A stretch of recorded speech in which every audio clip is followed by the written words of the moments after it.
Well, here we are talking this first pair of pigs here. This will be 31-3 Duroc male as we start into this. Pedigree here would be Burst back on Set the Curve's littermate sister that actually the guy pulling this pig would have showed a couple years ago at OYE when she was reserved Duroc gilt there for Carson Osborne.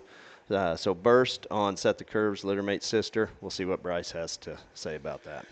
Well, I mean, me and Brett pictured there just last night, and this one walked into the viewing room here, and I kind of looked at Brett, and I said, "This one won't take very long." I mean, this Barra jumps out of the gate or out of the door there from the back into the viewing room, and man, that thing is just tall-shouldered. He's slick-looking, the right length of body, and man, that thing is just built for speed and has comfort.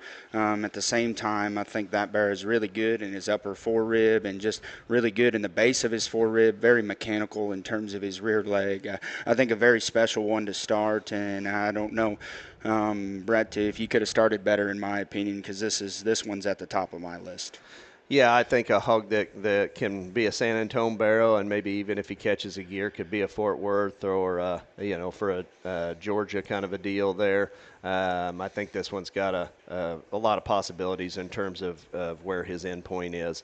This sow made the grand overall gilt there at Georgia last year in the 5th overall barrow. Been a very good sow.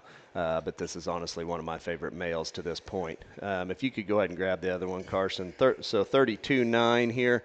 Both of these would be smaller barrow or smaller male hogs within their respective litters. These are actually real early Julys.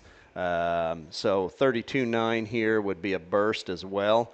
Back on a Set the Curve sow that the Dent family would have showed in a couple falls ago in Georgia that was reserve at their state show. And then in her first litter, she makes the Hendrickson's barrow that's champion there at the American Royal last fall there at Kansas City. So go ahead, Bryce. Obviously, Burst is the hog that Brett would have sold there to Crossroads, I believe, at the draft, and a very popular one. I believe he was top selling, and hog that I liked a great deal. And this one, the 32.9, I think is a unique one. There's no doubt. If you like stout, rugged ones that are short-bodied and got good shape and got good cage and still are very, in my opinion, this one's radical from behind, but still within himself in terms of his hock and his rear foot. He's got a big ankle size and still a good chest floor. Kind of a shorter-bodied barra, a shorter chassis barra, but I still think he has good length off either end of his skeleton and still travels to the surface extremely well. So this one, for me, from a feeding window standpoint, I don't know exactly where he fits, but I think that you put this one on feed and you're darn sure not going to be, disappointed, and I think you kind of let him tell you where he needs to go. Yeah, I think as boxy and stout as this one is, this one's destined for a San Antonio kind of ring, in my opinion. He's one in that small ring that fits that bill extremely well. He's not for every feeder in terms of you're not just going to take this one home and just let him go. But this is the high ceiling one. This one's got a lot of potential reward if he's fed correctly. So I think San Antonio is probably his target for me. He's roughly probably a 55 pounder here as we view him today.